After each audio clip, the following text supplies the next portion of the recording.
ಕೃಷಿ ಇಲಾಖೆಯಿಂದ ನಮಗೆ PMFME ಲೋನಿಗೆ ಅಪ್ಲೈ ಮಾಡಿಸಿದ್ರು. ಆಕ್ಚುಲಿ ಆ ಟೈಮಲ್ಲಿ ಹಾರ್ಟ್ ಅಟ್ಯಾಕ್ ಅಂದ್ರೆ ಗೊತ್ತಿಲ್ಲ. ಹಾರ್ಟ್ ಅಟ್ಯಾಕ್ ಅಂದ್ರೆ ಗೊತ್ತಿಲ್ಲ. ಅದು ನನಗೆ ಯಾವ ಎಣ್ಣೆ ತಿಂದರೆ ಆರೋಗ್ಯಕ್ಕೆ ಒಳ್ಳೆಯದು ಮತ್ತು ಎಣ್ಣೆಯಿಂದ ನಿಮಗೆ ಬೆನಿಫಿಟ್ಸ್ ಏನು, ಅಡ್ವಾಂಟೇಜ್ ಏನು, ಡಿಸ್ಅಡ್ವಾಂಟೇಜ್ ಏನು ಅಂತ ಇವತ್ತಿನ ವಿಡಿಯೋದಲ್ಲಿ ನಿಮಗೆ ಹೇಳ್ತೀವಿ. ಬನ್ನಿ. ವುಡ್ ಇದೆ, ಒಂದು ಬಂದ್ಬಿಟ್ಟು ಹೈಬ್ರಿಡ್. ಇದರಲ್ಲಿ ವುಡ್ ಮತ್ತೆ ಮೆಟಲ್ ಎರಡು ಮಿಕ್ಸ್ ಇದೆ. ಇದು ಸೇಮ್ ಔಟ್ಪುಟ್ ಬಂದ್ಬಿಟ್ಟು ವುಡ್ ಔಟ್ಪುಟ್ ತರನೇ ಬರುತ್ತೆ.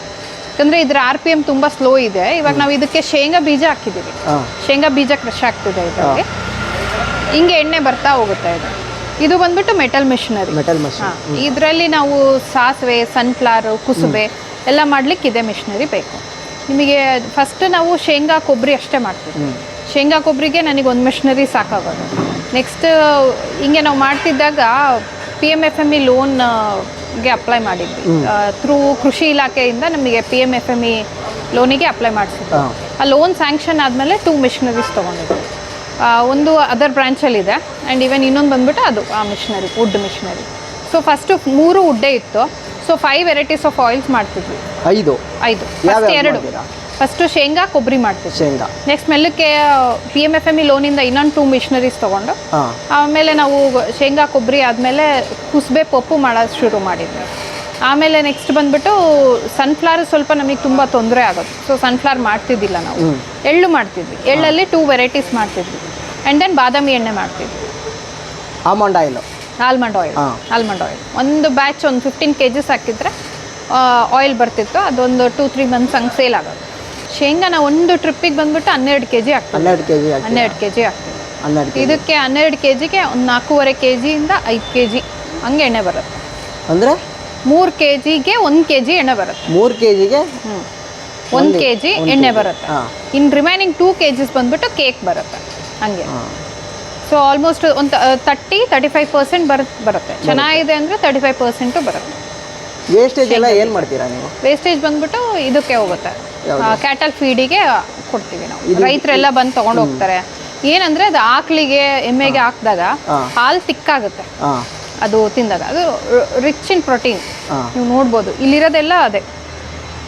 ಇದು ಬಂದ್ಬಿಟ್ಟು ಶೇಂಗಾ ಹಿಂಡಿ ಅಲ್ಲಿ, ಅದು ಈ ಕಪ್ಪಿಗಿರೋದು ಸೂರ್ಯಕಾಂತಿ ಹಿಂಡಿ. ಇದು ಅಕ್ಸೆ ಬೀಜದ ಎಣ್ಣೆ. ಅಲ್ಲಿ ಒಂದು ಕೊಬ್ಬರಿ ಹಿಂಡಿ ಇದೆ. ಹಂಗೆ ಎಲ್ಲ ವೆರೈಟೀಸ್ ಮಾಡ್ತೀವಲ್ಲ ಒಂದೇ ಹತ್ರ ಹಾಕ್ತೀವಿ. ಇದು ರಿಚ್ ಇನ್ ಪ್ರೋಟೀನ್ ಇರುತ್ತೆ. ಅದನ್ನ ರಾತ್ರಿ ಇಡೀ ನೆನೆಸಿ ಹಸುಗಳಿಗೆ ತಿನ್ನಿಸ್ತಾರೆ. ಸೊ ಅದರಿಂದ ಏನಾಗುತ್ತೆ ಅಂದರೆ ಅವ್ರಿಗೆ ಪ್ರೋಟೀನ್ ಜಾಸ್ತಿ ಇರೋದ್ರಿಂದ ಮಿಲ್ಕ್ ಕಂಟೆಂಟ್ ಥಿಕ್ ಆಗುತ್ತೆ, ಮಿಲ್ಕ್ ಪ್ರೊಡಕ್ಷನ್ ಜಾಸ್ತಿ ಆಗುತ್ತೆ. ಸೊ ಹಂಗಾಗಿ ಹಾಲು ಚೆನ್ನಾಗಿ ಕೊಡ್ತವೆ ಅಂತ ರೈತರು ಹಾಕ್ತಾರೆ. ಎಲ್ಲಿ ಸೇಲ್ ಮಾಡ್ತೀರಾ ನೀವು ಆಯಿಲ್ನೆಲ್ಲ? ಆಯಿಲ್ ಎಲ್ಲ ಇಲ್ಲೇ ಸೇಲ್ ಆಗುತ್ತೆ ಸರ್, ರಿಟೇಲ್ ಯೂನಿಟ್. ನಾವು ಹೋಲ್ಸೇಲಿಗೆ ಯಾರಿಗೂ ಕೊಡ್ತಿಲ್ಲ ಇನ್ನು. ಪ್ರೆಸೆಂಟ್ 1-2 ಆರ್ಗ್ಯಾನಿಕ್ ಶಾಪ್ಸಿಗೆ ಅಷ್ಟೇ ಕೊಡ್ತಿದ್ದೀವಿ. Other than that normal retail ಶಾಪ್ಸಿಗೆ ಕೊಡ್ತಾ ಇಲ್ಲ. ಯಾಕಂದರೆ ಅಡಲ್ಟ್ರೇಷನ್ ಆಗೋ ಪ್ರಾಬ್ಲಮ್ ಆಗುತ್ತೆ. ರಿಫೈನ್ಡ್ ಆಯಿಲ್ ಮಾರ್ತಿದ್ದಾರೆ ಅಂದರೆ ಅವ್ರಿಗೆ ಯಾರಿಗೂ ಕೊಡಲ್ಲ. ಬರೀ ಗಾಣದ ಎಣ್ಣೆ ಅಷ್ಟೇ ಮಾರ್ತೀನಿ ಅಂದರೆ ಅಷ್ಟೇ ಕೊಡ್ತೀವಿ. ಇದೀಗ ನೀವು ಆಯಿಲ್ ಎಲ್ಲ ರೆಡಿ ಮಾಡ್ತೀರಾ ಮೇಡಮ್, ಅದರಲ್ಲಿ ಎಕ್ಸ್ಪೈರಿ ಡೇಟು ಏನಾದರೂ ಹಾಕ್ತೀರಾ ನೀವು? ಹಾಕ್ತೀವಿ. ಎಕ್ಸ್ಪೈರಿ ಡೇಟ್ ಅದು ಹಾಕ್ತೀವಿ. ಮಿನಿಮಮ್ 4 months ಇರುತ್ತೆ ಎಕ್ಸ್ಪೈರಿ. 4 months ಇರುತ್ತೆ. ಯಾಕಂದ್ರೆ ಇದರಲ್ಲಿ ಯಾವುದೇ ರೀತಿ ಪ್ರಿಸರ್ವೇಟಿವ್ಸ್ ಏನು ಆ್ಯಡ್ ಮಾಡಲ್ಲ ನಾವು. ಸೊ ಎಲ್ಲ ಪ್ಯೂರ್ ಎಣ್ಣೆ ಬಂದಿರುತ್ತೆ. ಹಂಗಾಗಿ 4 monthsಗೆ ಜಾಸ್ತಿ ಇರುತ್ತೆ. ಬಟ್ 4 months ನಾವು ಕೊಡೋದು. 4 months ಬೆಸ್ಟ್ ಯೂಸ್. ಗಾಣದ ಎಣ್ಣೆ ತಗೊಂಡ್ರೆ ಹೆಲ್ತ್ಗೆ ಬೆನಿಫಿಟ್ಸ್ ಏನಿದೆ? ಎಣ್ಣೆ ತಗೊಂಡ್ರೆ ಇದು ಪ್ಯೂರ್ ಎಣ್ಣೆ ಆಗಿರುತ್ತೆ. ಒಂದು ಇದು ಯಾವುದೇ ರಿಫೈನಿಂಗ್ ಪ್ರೊಸೆಸ್ ಆಗಿರಲ್ಲ. ಬಟ್ ಸೆಟಲ್ ಡೌನ್ ಮಾಡಿರ್ತೀವಿ. ಒಂದು 1 week ಸೆಟಲ್ ಡೌನ್ ಮಾಡಿ ಆಮೇಲೆ ಕಸ್ಟಮರ್ಸಿಗೆ ಕೊಡ್ತೀವಿ. ಇದರಿಂದ ಏನು ಹೆಲ್ತ್ ಬೆನಿಫಿಟ್ ಅಂದರೆ, ನೀವು ರಿಫೈನ್ಡ್ ಆಯಿಲ್ ಯೂಸ್ ಮಾಡೋದು 2 ಸ್ಪೂನ್ಸ್ ಯೂಸ್ ಮಾಡೋ ರಿಫೈನ್ಡ್ ಆಯಿಲಿಗೂ ಇದು 1 ಸ್ಪೂನೇ ಯೂಸ್ ಮಾಡ್ಬೋದು. ಸೊ ಅಲ್ಲಿ consumption of the oil, quantity of oil ನಾವು ಕನ್ಸ್ಯೂಮ್ ಮಾಡೋದು ಕಮ್ಮಿ ಆಗುತ್ತೆ. ಯಾವಾಗಲೂ ನಾವು ಹೆಲ್ತ್ ಪರವಾಗಿ ಕಮ್ಮಿ ಎಣ್ಣೆ ಯೂಸ್ ಮಾಡಬೇಕು ಒಂದು. ಆಮೇಲೆ ನಾವು ಯಾವುದೇ ಎಣ್ಣೆ ಯೂಸ್ ಮಾಡಲಿ ನೀವು ಪ್ಯೂರ್ ಇರಬೇಕು. ಯಾಕಂದರೆ ನೀವು ಎಷ್ಟೇ ಒಳ್ಳೆ ತರಕಾರಿ ಹಾಕಲಿ, ಕಾಳುಗಳು ಹಾಕಲಿ, ಏನೇ ಮಾಡಿದರೂ ಸಹ ಎಣ್ಣೆ ಇಲ್ಲದೆ ಅಡುಗೆ ಮಾಡ್ಲಿಕ್ಕೆ ಆಗೋದು, ಹೌದಲ್ಲ? ಆ ಎಣ್ಣೆ ಪದಾರ್ಥನೇ ವಿಷ ಆದಾಗ ಏನಾಗುತ್ತೆ, ಅಡುಗೆ ಎಲ್ಲ ವಿಷನೇ ಆಗುತ್ತೆ. ಸೊ ನಾವು ದಿನನಿತ್ಯ ಸ್ಲೋ ಪಾಯ್ಸನ್ ತಿಂದಂಗೆ. ಸೊ ಆ ರಿಫೈನ್ಡ್ ಆಯಿಲಲ್ಲಿ ರಿಫೈನಿಂಗ್ ಪ್ರೊಸೆಸಲ್ಲಿ ಏನು ಮಾಡ್ತಾರೆ ಅಂದರೆ, ನಾರ್ಮಲಿ ಕಲರ್ ತೆಗಿತಾರೆ, ಅದ್ರದ್ದು ಓಡರ್ ತೆಗಿತಾರೆ. And then some refining process ಆಗುತ್ತೆ. ಸಮ್ ವೈಟ್ ಆಯಿಲ್ ಮಿಕ್ಸ್ ಆಗ್ತಿದೆ ಅಂತಲೂ ನಾವು ಕೇಳಿ ಬರ್ತಾ ಇದ್ದೀವಿ. ವೈಟ್ ಆಯಿಲ್ ಅಂದರೆ ಏನು madam? That's A petroleum by product. ಅದು ನಾವು ಟ್ರೈನಿಂಗ್ ತೊಗೊಂಡಾಗ ನಮಗೆ ಹೇಳಿರೋದು ಅದು ಪೆಟ್ರೋಲಿಯಂ ಬೈ ಪ್ರಾಡಕ್ಟ್. ಅದನ್ನ ಇವಾಗ ನಾವು ಒಂದಾದ್ರೆ ಇಂಪೋರ್ಟ್ ಮಾಡ್ಕೊತಿದ್ದೀವಿ ಪೆಟ್ರೋಲ್ ಅಂದರೆ ಅದ್ರ ಬೈ ಪ್ರಾಡಕ್ಟ್ ವೇಸ್ಟೇಜ್ ಏನು ಬರುತ್ತಲ್ಲ ಅದನ್ನು ನಾವೇ ತೊಗೊಬೇಕು. ಯಾಕಂದ್ರೆ ಆ ಇರೋರಿಗೆ ಆ ಬೈ ಪ್ರಾಡಕ್ಟ್ ವೇಸ್ಟ್ ಆಯಿಲ್ ಏನು ಮಾಡಬೇಕು ಅಂತ ಅರ್ಥ ಆಗಿಲ್ಲ. ಸೊ ಬ್ಯಾರನ್ ಲ್ಯಾಂಡಿಗೆ ಹಾಕಿದಾಗ ಅಲ್ಲಿ ಒಂದು ಸಸಿನೂ ಹುಟ್ಟಿಲ್ಲ ಅಂತ. ಸೊ ಆಮೇಲೆ ಸಿಗೆ ಹಾಕಿದಾಗ ಅಲ್ಲೇನೋ ಫುಲ್ಲು ಒಂದು ಅಕ್ವಾಕಲ್ಚರ್ ಏನಿರುತ್ತೆ ಮೀನು ಎಲ್ಲ ಸತ್ತೋಗಿದ್ದಾವೆ. ಸೊ ಹಂಗಾಗಿ ಅವಾಗಿಂದ ಅವ್ರು ಏನು ಮಾಡಿದ್ದಾರೆ, ಸೊ ಇಫ್ ಯಾರು ಬೈಯಿಂಗ್ ಪೆಟ್ರೋಲ್ ತೊಗೊತಿದ್ದೀರಾ ಅಂದರೆ ಅದರದ್ದು ವೇಸ್ಟು ನೀವೇ ತೊಗೊಬೇಕು ಅಂತ ರೂಲ್ಸ್ ಆಗಿದೆ. ಸೊ ನೆಕ್ಸ್ಟ್ ಅದು ಬಂದಿದೆ, ಅದೆಷ್ಟು ಅಂತ ನಮಗೂ ಗೊತ್ತಿಲ್ಲ. ಅದ್ರ ಮೇಲೆ ರಿಸರ್ಚ್ ತುಂಬ ಜನ ಮಾಡಿದ್ದಾರೆ. ಸೊ ಅದು ಮಿಕ್ಸ್ ಆಗ್ತಿದೆ ಅಂತಾರೆ. ಬಟ್ ನೀವು ನೋಡಿದರೆ ರಿಫೈನಿಂಗ್ ಪ್ರೊಸೆಸ್ಸಲ್ಲಿ ಯಾವುದೇ ಎಣ್ಣೆ ತೊಗೊಳ್ಳಿ ಒಂದೇ ರೀತಿ ಕಲರ್ ಇರುತ್ತೆ, ವೈಟ್ ಕಲರೇ ಇರುತ್ತೆ, ಅದಕ್ಕೆ ಯಾವುದೇ ಕಲರ್ ಇರಲ್ಲ. ಹಂಗೆ ಅಂದರೆ ಗಾಣದ ಎಣ್ಣೆ ಮಾಡ್ಬೇಕಾರೆ ಶೇಂಗಾ ಎಣ್ಣೆಗೆ ಒಂದು ಕಲರ್ ಇರುತ್ತೆ, ಕೊಬ್ಬರಿ ವೈಟ್ ಇರುತ್ತೆ, ಕುಸ್ಬೆ ಕಾಪರಿಶ್ ಕಲರ್ ಇರುತ್ತೆ, ಸನ್ಫ್ಲವರ್ ಒಂಥರ ಬ್ಲ್ಯಾಕ್ ಬ್ರೌನ್ ಮಧ್ಯ ಇರುತ್ತೆ. ಹಂಗೆ ಒಂದೊಂದು ಎಣ್ಣೆಗೆ ಒಂದೊಂದು ರೀತಿ ಕಲರ್ ಇದ್ದೇ ಇದೆ ಅದರದ್ದು. ಸೊ 4 months ಬಿಫೋರ್ ಯೂಸ್ ಮಾಡಿಕೊಂಡ್ರೆ ತೊಂದರೆ ಇಲ್ಲ, ಕಮ್ಮಿ ಯೂಸ್ ಮಾಡ್ಬೋದು.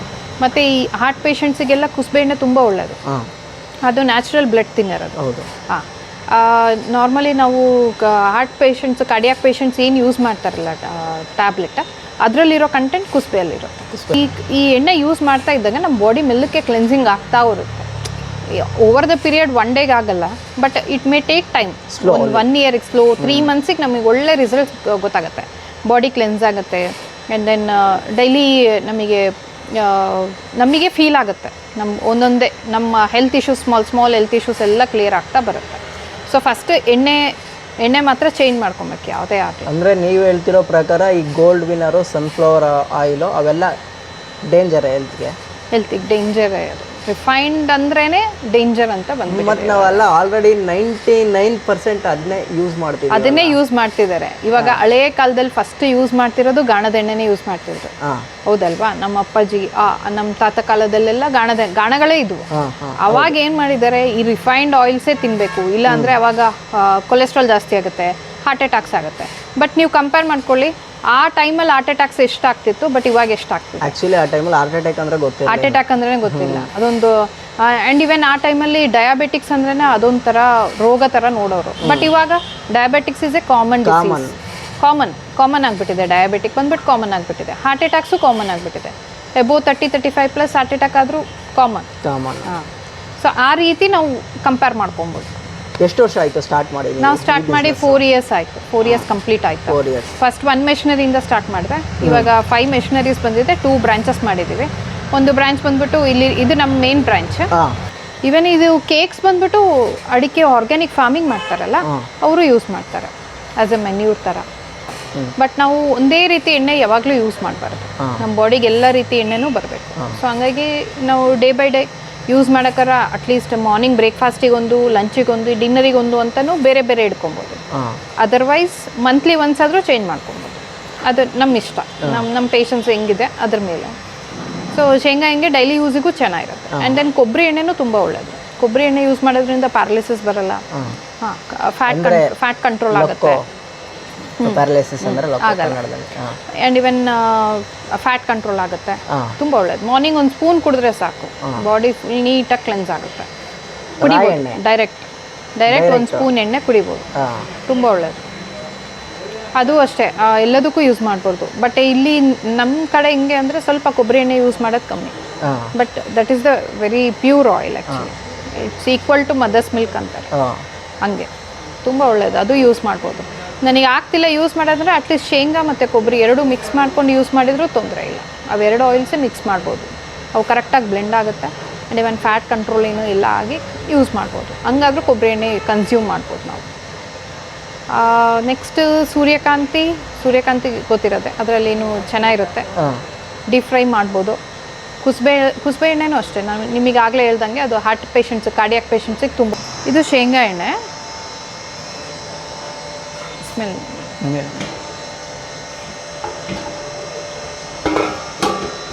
ಹೀಗೆ ಶೇಂಗಾ ಎಣ್ಣೆ ಒಂದು 4 ಟ್ಯಾಂಕ್ ಶೇಂಗಾ ಎಣ್ಣೆಗೆ ಇಟ್ಟಿರ್ತೀರಾ? ಇದು ಕೊಬ್ಬರಿ ಎಣ್ಣೆ ಬಂದ್ಬಿಟ್ಟು ಫುಲ್ಲು ವೈಟ್ ಕಲರಲ್ಲಿ ಇರುತ್ತೆ. ಇದು ಕುಸ್ಬೆ ಬಂದ್ಬಿಟ್ಟು ಕಾಪರಿಶ್ ಕಲರಲ್ಲಿ ಇರುತ್ತೆ.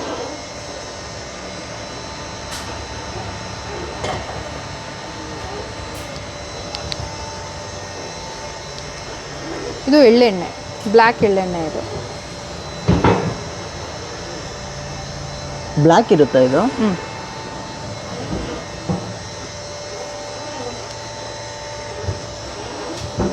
ಸನ್ಫ್ಲವರ್ ಆಯಿಲ್,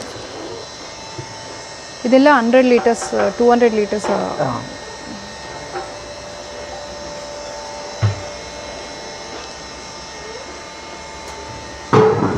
ಇದು ವೈಟ್ ಎಳ್ಳೆಣ್ಣೆ.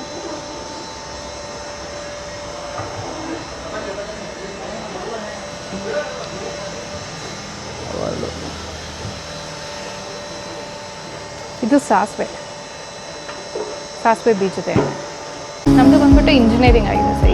ಇಂಜಿನಿಯರಿಂಗ್ ನನಗೆ 1 ಲೀಟ್ರ್ ಹೋಗ್ಲಿಕ್ಕೆ ನನಗೆ 1 ಮಂತ್ 2 ಮಂತ್ಸ್ ಹಂಗೆ ಟೈಮ್ ಹಿಡೀತು. ಒಂದು ಟೈಮ್ ಕೆಲಸ ಏನಿದೆ ಅದು ನಾವು ಕನ್ಸಿಸ್ಟೆನ್ಸಾಗಿ ವರ್ಕ್ ಮಾಡಿದಾಗ ರಿಸಲ್ಟ್ ಅನ್ನೋದು ಅದು ಬಂದೇ ಬರುತ್ತೆ.